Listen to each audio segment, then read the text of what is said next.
Muito bem, meus irmãos, hoje nós vamos falar de Páscoa, vamos falar de ressurreição. Em primeiro lugar, mesmo que o dia ainda não tenha acabado, talvez não tenha falado com muitos dos irmãos, mas um feliz Páscoa para os irmãos e tudo que ela simboliza e se representa nas nossas vidas. Muito bem, vamos nessa noite falar sobre Páscoa. A Páscoa faz parte de uma das duas grandes festas que o Brasil celebra anualmente. A primeira delas é o Natal e a segunda é a Páscoa. São duas grandes festas religiosas, festas cristãs, e que tem Jesus como elemento central dessas celebrações. Então, não é algo pequeno, é algo importante e é algo maravilhoso. A Páscoa cristã, ela celebra a ressurreição do Senhor Jesus, enquanto que a Páscoa judaica, ela celebra a libertação do povo do Egito, daquela escravidão de anos que eles tiveram ali no Egito. A nossa Páscoa cristã, nós celebramos no domingo de Páscoa para nós. A Páscoa dos judeus, eles celebram durante uma semana. E na última quarta-feira, nós estávamos trazendo a mensagem aqui para a igreja, estávamos falando da curiosidade que nesse ano, a quarta-feira foi o início da Páscoa dos judeus, né? Que lá em Israel, ela dura 7 dias. E no restante do mundo, que a gente chama de diáspora, onde os judeus estão espalhados pelo mundo, essa Páscoa dura 8 dias. Mas o primeiro dia dessa celebração de Páscoa foi na quarta-feira, dia 1º. E a gente estava explicando aos irmãos por que a Páscoa ela é uma celebração que tem uma data flutuante, né? Por que em algum ano a gente celebra em março? Por que em outros anos a gente celebra em abril? Então a gente estava aqui trazendo para os irmãos essas informações, trazendo essas curiosidades para os irmãos poderem calcular, né? Não vai ser o elemento desse texto aqui, mas depois os irmãos perguntam aí para os irmãos ajudar os irmãos por que isso acontece. A Páscoa judaica, ela tinha como elemento central o sacrifício de um cordeiro. Os irmãos se lembram ali no Egito que foi dado a Moisés uma ordem da parte de Deus que todas as famílias, elas deveriam pegar um cordeiro sem defeito, macho, de 1 ano, e que deveria ficar com aquele cordeiro ali cerca de alguns dias antes, e depois eles deveriam sacrificar aquele cordeiro ali, e o sangue daquele cordeiro seria colocado, né, marcado na umbral das portas. E Páscoa, lá no original, lá no hebraico, ela tem o sentido de passar por cima. Quando a gente vai na raiz da palavra, Páscoa, ela significa passar por cima. E significava o quê? Que aquelas casas que tinham aquela marca do sangue do cordeiro, o anjo da morte, né, que nós chamamos o anjo da morte, ele passava por cima daquelas casas, e não havia morte naquela casa. Muito obrigado, minha irmã, muito obrigado. Então, meus irmãos, a Páscoa judaica, o elemento que era muito importante naquela celebração, naquela primeira celebração, era o cordeiro. E na Páscoa cristã não é diferente. Na nossa Páscoa, o elemento principal é o Senhor Jesus, o Cordeiro de Deus. Aquele que também derramou a sua vida. Aquele que o seu sangue derramado ali na cruz, ele teve o poder de marcar a minha vida, marcar as tuas vidas, para que a morte passe por cima da gente e a gente então conquiste a vida eterna. Amém? Então essa celebração é uma celebração muito importante, não é? E nós vamos ler alguns textos nessa noite para que nós estivéssemos lembrando dessa crucificação e estivéssemos lembrando também dessa ressurreição. É algo tão significativo a ressurreição de Jesus, que ela está narrada nos 4 evangelhos. Os irmãos vão vasculhar lá em Mateus, Marcos, Lucas e João, e os irmãos vão encontrar o relato, alguns com os detalhes, outros com outros detalhes, mas os irmãos vão ter um apanhado geral de como foi a ressurreição do Senhor Jesus. Então nós vamos começar nessa noite falando sobre o sepultamento de Jesus, não é? Porque é interessante para nós alguns detalhes, e nós vamos fazer essa leitura em João, Evangelho de João, capítulo 19, versículos de 38 a 41. A versão que nós vamos usar nessa leitura é a Nova Almeida atualizada.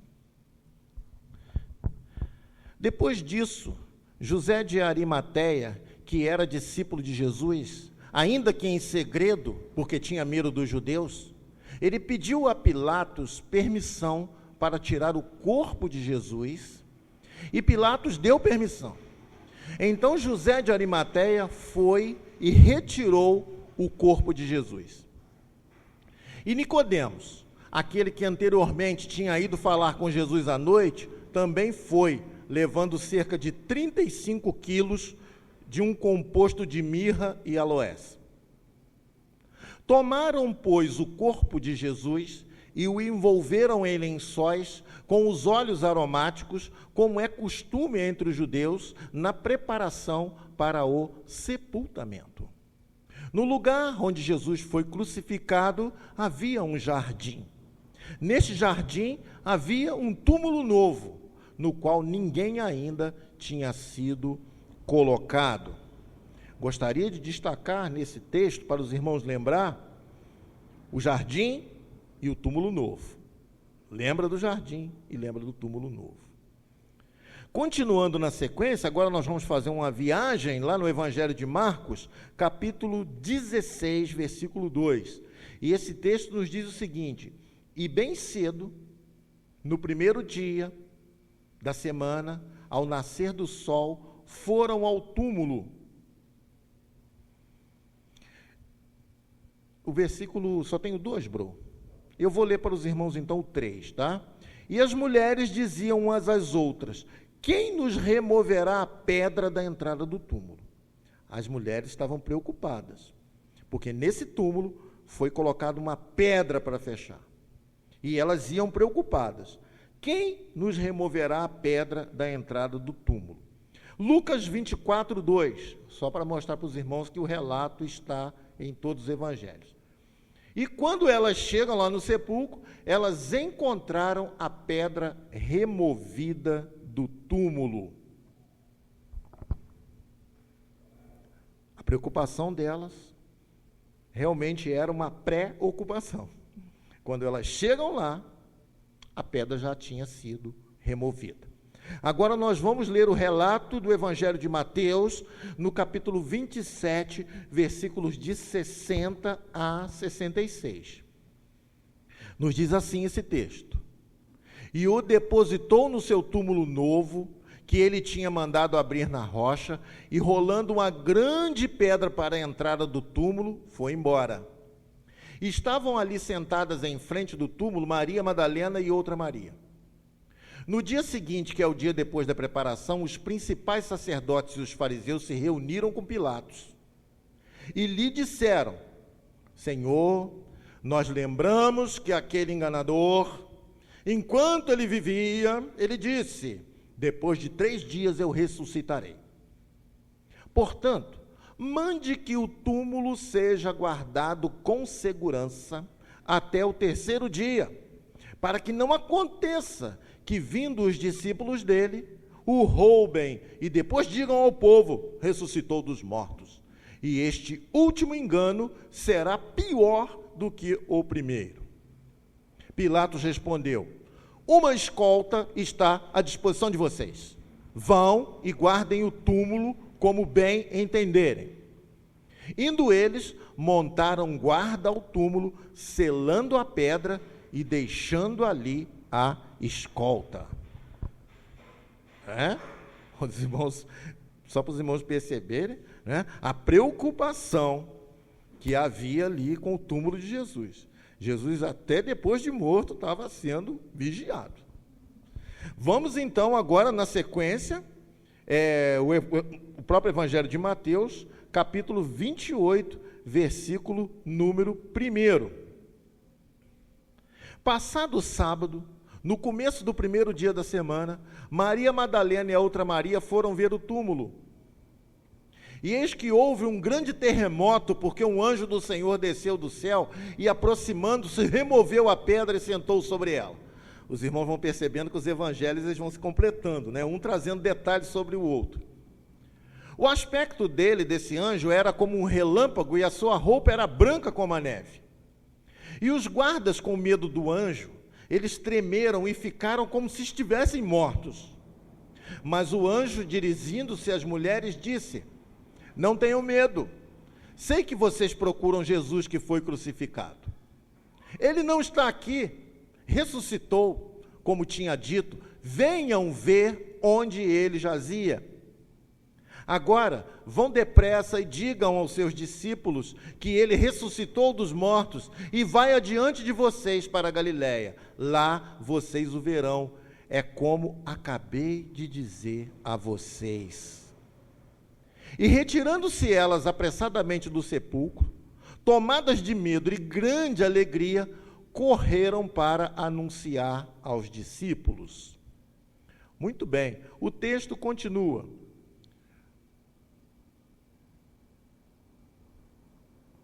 O texto continua aí. E eis que Jesus veio, temos até o 28, versículo 9, né, bro? Agora nós vamos continuar a partir do versículo 11, ou do versículo 10, né? Pode estar na sequência aí, bro? Está na sequência? Então vamos lá. Essa aqui agora é uma sequência desse texto. Então Jesus lhe disse: não tenham medo, vão dizer aos meus irmãos que se dirijam a Galiléia e lá eles me verão. Enquanto elas iam, eis que alguns da guarda foram à cidade e contaram aos principais sacerdotes tudo o que havia acontecido. Reunindo-se eles com conselho com os anciãos, deram grande soma de dinheiro aos soldados, recomendando-lhes: digam isso, os discípulos dele vieram de noite, enquanto estávamos dormindo, e roubaram o corpo. E se isto chegar ao conhecimento do governador, nós o convenceremos e faremos com que vocês não tenham maiores preocupações. Os soldados receberam o dinheiro e fizeram como tinham sido instruídos. Esta versão se espalhou entre os judeus até o dia de hoje. Quanta coisa que nós percebemos aqui, mas uma coisa me chama a atenção. Guarde essas palavras: mentira, suborno, narrativa, dinheiro. Todas essas coisas entraram na morte e mesmo aqui nesse episódio da ressurreição. Começamos a perceber como que o ser humano ele é complicado quando ele quer montar alguma espécie de narrativa, não é? E nós vemos aqui que esses soldados eles tinham que ser punidos. Mas eles foram instruídos, eles não estavam lá para guardar o túmulo, irmãos, mas eles foram instruídos dizer que eles dormiram, e dormiram pesado, né? Porque alguns discípulos foram lá, tiraram a pedra, eles não acordaram, tiraram Jesus de dentro do túmulo, sumiram com o corpo. Então, eles não acordaram? Os irmãos começam a perceber como que essa narrativa ela era rasa. E, no entanto, também nós percebemos que eles foram beneficiados financeiramente, ganharam dinheiro para afirmar isso. Então, começou-se a espalhar a notícia de que o corpo de Jesus havia sido roubado, para poder fortalecer uma narrativa de que Jesus não ressuscitou. E até hoje isso circula, Até hoje isso circula, como diz a própria palavra de Deus. Mas uma alguns detalhes aqui, meus irmãos, nos chama muita atenção nessa ressurreição para a nossa reflexão nessa noite. A primeira delas é que a pedra removida, ela não era para Jesus sair. Os irmãos conseguem perceber? A pedra removida foi para as pessoas ver que Jesus não estava lá. Porque Jesus, depois de ressurreto, ele começou a aparecer no meio de locais onde as portas estavam fechadas. Os irmãos se lembram disso? Jesus podia simplesmente sair daquele sepulcro com aquela porta lacrada. Os irmãos creem assim? A pedra foi removida para que quando as mulheres chegassem no túmulo, aquelas mulheres então testemunhassem: olha, nós chegamos lá, o anjo apareceu, a pedra tinha sido removida, nós olhamos lá dentro do túmulo e o túmulo estava vazio. Então, muitas coisas que Deus faz é assim. Não precisa que muitas coisas que fossem visíveis, mas Deus permite para que nosso entendimento se abra. Isso é alguma coisa que chama bastante a atenção. Outra coisa que chama a atenção foi o dia da semana. Jesus ressuscitou no primeiro dia da semana, que é o nosso domingo. E isso tem um simbolismo muito grande. E os irmãos devem sempre olhar a Páscoa nos detalhes, porque o nosso Deus, ele é tão maravilhoso que eu acho que não existe uma celebração tão carregada de simbolismos como a Páscoa é. Na quarta-feira eu estava aqui pregando com os irmãos, dirigindo aqui um estudo, e eu estava falando que Jesus era judeu, e como judeu ele celebrou a Páscoa.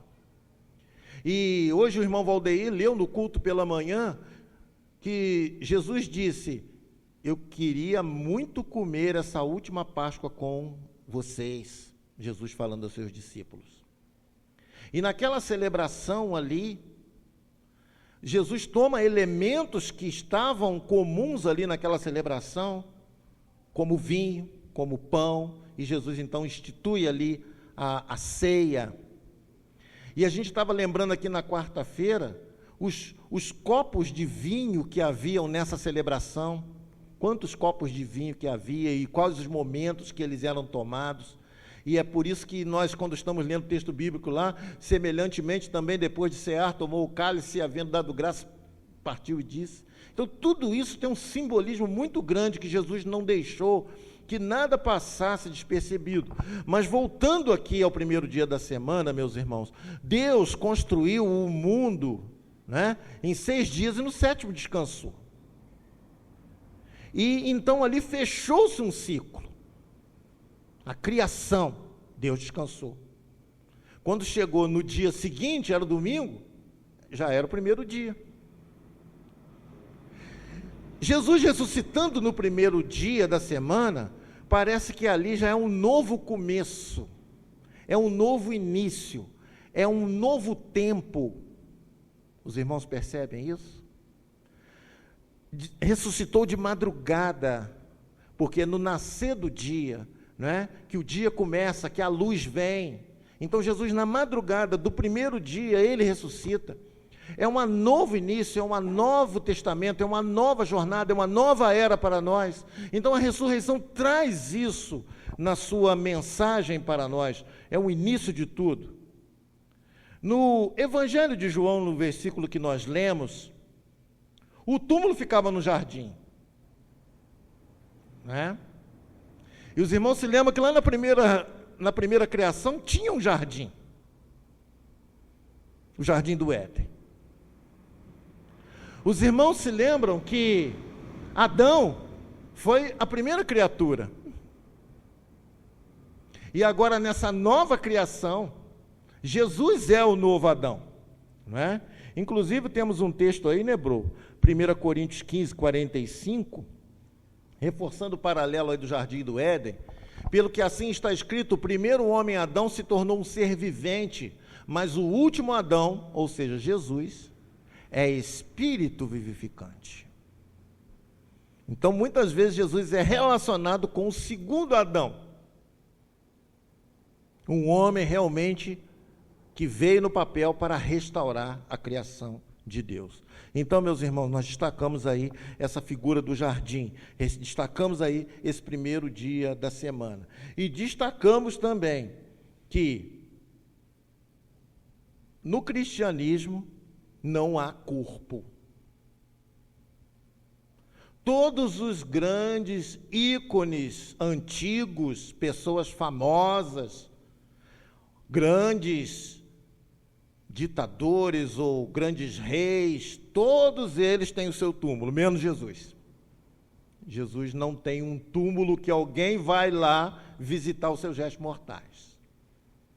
Ali na Catedral de Petrópolis nós temos lá, né, logo que a gente entra assim, nós vemos lá, temos lá a família real ali sepultada, fazendo uma homenagem ali, lembrando. Mas na igreja do Santo Sepulcro é só um simbolismo que existe lá em Jerusalém. Mas Jesus não está naquele túmulo. Aquele túmulo vazio. Hoje de manhã também falávamos que, aliás, no cristianismo nós celebramos os vazios, né? A cruz para nós é vazia. É por isso sempre que a gente desenha uma cruz, é a cruz vazia. E o túmulo também é vazio. Porque Jesus está vivo. Jesus vivo está. Ele ressuscitou. Né? Então, meus irmãos, os irmãos conseguem perceber quantos símbolos estão envolvidos na Páscoa? Quantas profecias que foram cumpridas na Páscoa? Então, em João 11, 25, nós temos um texto que nos diz assim. O Bruno vai colocar para João. Vamos ler todos juntos? Então Jesus declarou: eu sou a ressurreição e a vida. Quem crê em mim, ainda que morra, viverá. E todo que vive e crê em mim, não morrerá eternamente. Você crê nisto? Amém? Você crê nisso? Amém. Meus irmãos, está sendo prometido para nós a ressurreição de alguém que ressuscitou, de alguém que venceu a morte. É um pouco diferente. Essa semana nós colocamos até no grupo de leitura da Bíblia, né? Comentando um texto que foi colocado lá, que tem muita gente que fala, né? Faça o que eu mando, mas não faça o que eu faço, né? Tipo assim, que não sou exemplo, né? Só me escuta, não segue meu exemplo. Não, Jesus foi exemplo para nós em tudo. E porque ele venceu a morte, ele pode prometer para mim e para você ressurreição. Quando eu era jovem, havia um apresentador de programa de televisão chamado Bolinha, né? Quem é mais antigo aqui lembra, né? Lembra do Bolinha, né? O Clube do Bolinha, né? Então, tinha esse apresentador. Eu estou lembrando dele, por quê? Porque esse apresentador, ele vendia um produto no merchandising, que era um produto para queda de cabelo, chamado minoxidil na época, né? Ele vendia. Não sei se o Douglas lembra disso, né? O Cícero lembra disso. Ele vendia um produto para careca, mas ele era careca. É esquisito, né? O pessoal ria. Ele vendendo um produto para careca, sendo careca, né? É esquisito, né? Aí certa vez perguntaram ele falou assim: poxa, mas como assim? Como assim? Ele falou assim: não, eu sou careca porque eu não uso. Saiu bem, né? Então, meus irmãos, é estranho ver alguém prometer alguma coisa que ele não cumpre, não tem como ele cumprir. E é por isso que Jesus, quando promete: eu sou a ressurreição e a vida, quem crê em mim, ainda que morra, viverá. E todo que vive e crê em mim, não morrerá eternamente. vocês não morrerão eternamente. Vocês passarão da morte física, talvez pela morte física. Se Jesus não retornar enquanto estamos vivos, nós passaremos talvez pela morte física, mas não pela morte eterna. Não estaremos mortos eternamente. Então, crê você nisso? Mas, meus irmãos, quando nós olhamos todo esse cenário de ressurreição, de esperança, de vitória sobre a morte, de tudo que foi conquistado ali na cruz. Alguns dias atrás pregamos aí sobre os discípulos no caminho de Emaús, quanto que eles estavam assim frustrados e tristes diante dos acontecimentos, mas o Senhor Jesus anima-lhes o coração. Quando nós vemos tudo isso que foi surgindo nos relatos da ressurreição, Jesus depois ele apareceu a muitas e muitas pessoas por um intervalo de 40 dias. Quase 500 pessoas viram Jesus ressuscitado. Então, meus irmãos, é algo tremendo. Mas tem vezes que eu me pergunto, por que a festa da Páscoa, ela ficou tão distorcida do que ela era originalmente? Eu me pergunto, tem hora, assim, como que a Páscoa foi evoluir para chegar aonde ela chegou nos nossos dias? Porque os irmãos devem ter visto que, fora dos arraiais evangélicos, né, do povo cristão, ninguém falou que Jesus ressuscitou, ninguém lembrou de Jesus, ninguém lembrou da vitória, ninguém lembrou do Novo Testamento, da nova criação, o novo Adão, ninguém lembrou. As pessoas, essa festa foi evoluindo e se tornou uma festa comercial, e parece que aquelas palavras lá do princípio, né, que nós falamos, mentira, suborno, narrativa, dinheiro, todas essas coisas entraram com força total na celebração da Páscoa de hoje. Na Páscoa de hoje não se fala mais de Jesus. As pessoas simplesmente, parece que tirou Jesus da celebração. E parece que eu tenho a impressão, não é, de quem é responsável por isso. Há alguém, inimigo de nossas almas, que ele sempre está interessado que Jesus não tenha a primazia. Existe um versículo da Bíblia que diz que o ladrão, ele veio para matar, roubar e destruir. Assim diz o versículo. O ladrão não veio senão para matar, roubar e destruir. E o inimigo parece que ele é um grande ladrão. O inimigo, ele tem o poder de matar a esperança do ser humano, ele luta para roubar a salvação do ser humano, e ele destrói a vida de todo aquele que se envolve com ele. A Páscoa, ela tem essa mensagem de esperança. O inimigo quer matar a tua esperança.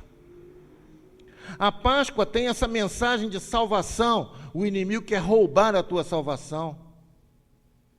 A Páscoa tem uma mensagem de trazer vida. O inimigo quer destruir a sua vida. É por isso que simplesmente ele não quer que a Páscoa seja celebrada como ela deveria ser celebrada. É nós olhando para Jesus, autor e consumador da nossa fé, abrindo o nosso coração, se rendendo aos pés dele, se convertendo ao Senhor, quem não é convertido, reposicionando a sua fé, reafirmando a sua fé àquele que tem fé. Ó Senhor, muito obrigado pelo teu sacrifício. Ó Senhor, eu tenho que te servir mais, porque o Senhor deu a sua vida. Então, todo esse momento, o inimigo quer sequestrar e quer que as pessoas fiquem iludidas com um outro tipo de coisa. As pessoas estão preocupadas com outras coisas. E o comércio faz a festa. Elementos estranhos entram nessa celebração. Se você pensa que eu vou criticar porque você comeu o ovo de Páscoa, não é aqui para isso. Não estou dizendo que você pecou porque comeu um ovinho ou comeu um chocolate hoje, não. Né? É que pode ser até que alguém trouxe um ovo de Páscoa de presente para mim aí. Ele não vai querer, vai esconder aí na bolsa, né? Não faça isso, tá? Não faça isso. Vamos abrir ele aqui, a gente come junto, todo mundo, cada um come um pedacinho, tá bom? Se você que fez essa surpresa para mim, eu vou levar um ovo de Páscoa, pastor, nós vamos abrir ele aqui, vamos cortar em 1000 pedaços, cada um vai comer um pedaço, tá bom? Mas eu só quero dizer para os irmãos que são elementos estranhos que foram entrando na celebração e foram tomando o espaço que deveria ser único exclusivamente, Senhor Jesus. Nessa celebração nós estamos lembrando daquilo que o Senhor fez por nós. Estamos lembrando da sua tão grande vitória ali sobre a morte. Então, meus irmãos, tudo isso é maravilhoso. Meus irmãos, nós precisamos correr para Jesus. Nós precisamos entregar nossa vida sob os cuidados do Senhor Jesus. Porque nós precisamos fazer essa oração. Senhor Jesus, eu creio que o Senhor morreu por mim, um pecador. Eu quero que o Senhor salve a minha vida. Eu creio que o Senhor ressuscitou. Eu peço perdão pelos meus pecados. Eu te peço que salve a minha vida. Eu te recebo como meu Senhor e Salvador. Você precisa fazer essa oração. Você deve fazer essa oração. E se essa oração é feita realmente num dia como esse de hoje, ela vai ter um sabor muito mais especial. Você vai se lembrar de que num domingo de Páscoa, eu rendi o meu coração a Jesus, eu abri meu coração para Jesus entrar, eu pedi para que o Senhor fosse Senhor da minha vida. Então a Páscoa também para você vai ter aquele sentido como teve para os primeiros judeus lá, aquele povo hebreu lá no Egito. Eles foram libertos da escravidão. Nessa Páscoa, Jesus também quer te libertar da escravidão que o pecado impõe a cada um de nós. E o Senhor Jesus quer também nos libertar da morte eterna que está preparada para todos aqueles que estão desobedientes diante do Senhor. Então o Senhor quer trazer vida, o Senhor quer trazer libertação. Nós não podemos olhar para a Páscoa sem destacar todos esses elementos importantes. Então, abra seu coração, deixa Jesus entrar. Abra sua vida e peça a Jesus, o Cordeiro de Deus, que realmente o seu sangue derramado ali na cruz possa marcar a tua vida como foi marcada lá no Antigo Egito.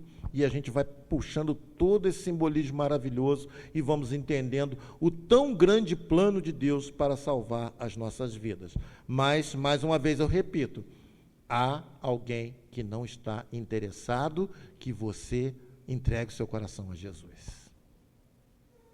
Há alguém que está interessado que a sua boquinha fique só suja de chocolate, mas o seu coração não está cheio do Senhor Jesus. Então, vamos realmente voltar aos princípios e vamos celebrar ao Senhor Jesus. Amém? Que Deus nos abençoe. Nós vamos então louvar ao Senhor, porque Ele vive. Muitas vezes eu já cantei esse hino dirigindo cultos fúnebres, né? E a gente canta esse hino assim, com a dorzinha no coração, com a saudade, né? Com a tristeza, mas nessa noite nós estamos cantando esse hino não com esse sentimento. Estamos cantando esse hino realmente pelo que Ele fez.